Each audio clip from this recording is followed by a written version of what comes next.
masih mengenai dunia paralel yang penuh misteri. NASA telah membuktikan keterlibatannya, dengan melakukan serangkaian penelitian, mengenai adanya kemungkinan untuk menyentuh semesta ini.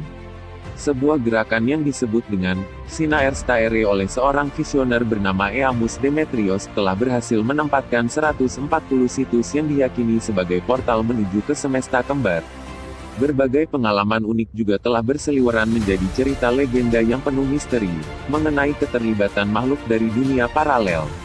Nalar tergelitik bertanya, apakah dunia paralel identik dengan dunia gaib yang umum dipahami?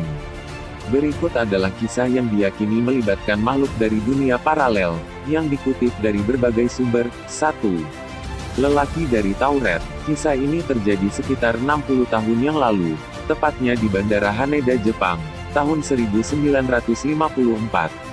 Semuanya tampak biasa saja, ketika penumpang yang baru saja datang dari Eropa, menunjukkan paspornya kepada petugas imigrasi. Yang aneh adalah, asal paspor sang pria adalah negara yang bernama Tauret. Tentu saja petugas kebingungan dengan negara yang menurut sang lelaki, terletak di Eropa.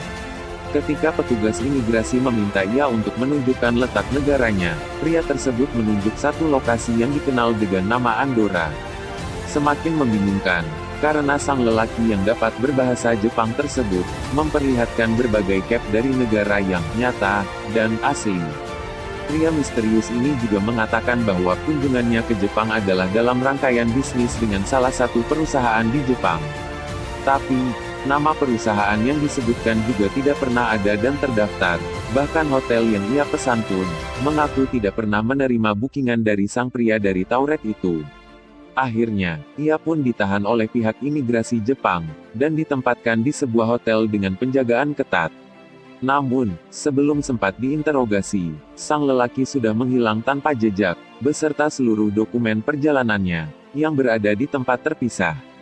2. Rudolf Havens. Suatu malam di bulan Juli tahun 1950, waktu menunjukkan pukul 11.30 malam dalam keramaian Times Square di New York City.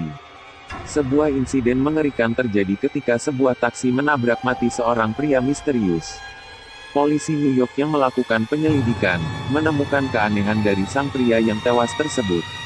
Ia mengenakan mantel panjang, dan rompi kuno yang berasal dari zaman dulu. Belum lagi koin antik dari tahun 1800-an, dan kartu nama yang bernama Rudolf Fens, dan sebuah surat untuknya yang bertanggal 1876. Penyelidikan dilakukan lebih lanjut, polisi menemukan nama Rudolf Fens Jr. pada sebuah buku telepon tahun 1939. Namun, ketika polisi menyambangi alamat yang tertera, ternyata Rudolf Fens Jr. telah meninggal beberapa tahun yang lalu pada usia 70 tahun. Hubert V. Ryan, seorang polisi dari Divisi Orang Hilang NYPD mencari keterangan lewat istri Fens Jr. dan menemukan cerita yang mencengangkan. Saat itu ayahnya sedang pergi keluar untuk merokok dan tidak pernah kembali lagi.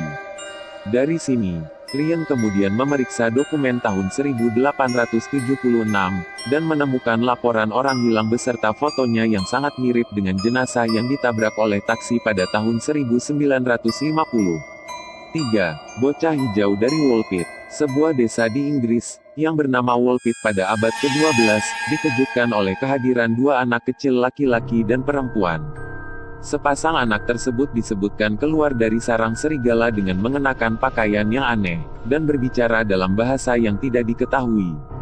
Tidak lama kemudian, sang anak lelaki yang sepertinya tidak bisa menyesuaikan diri dengan kehidupan barunya, kemudian sakit dan meninggal dunia. Sementara, anak wanita kemudian berhasil menyesuaikan diri, beransur-ansur berubah seperti manusia lain pada umumnya. Ia akhirnya dapat berkomunikasi dalam bahasa Inggris dan menceritakan kisahnya. Menurutnya, mereka berasal dari sebuah negeri yang bernama St. Martin di mana semuanya serba hijau. 4. Usuro Buno. Pada tanggal 22 Februari tahun 1803, beberapa nelayan dari pantai Harayadori di Provinsi Itachi menemukan sebuah kapal asing yang hanyut. Kapal dengan bentuk seperti kohako, tungku pembakar dupa itu memiliki bagian atas yang terbuat dari kayu berwarna merah dengan beberapa jendela yang terbuat dari kristal. Bagian dalamnya dihiasi dengan teks-teks dalam bahasa yang tidak dikenal. Selain itu, seorang wanita cantik berusia sekitar 18-20 tahun berada di dalam kapal tersebut. Wanita muda tersebut diceritakan memiliki kulit pucat dengan rambut merah menyala dan berbicara dalam bahasa yang tidak dimengerti.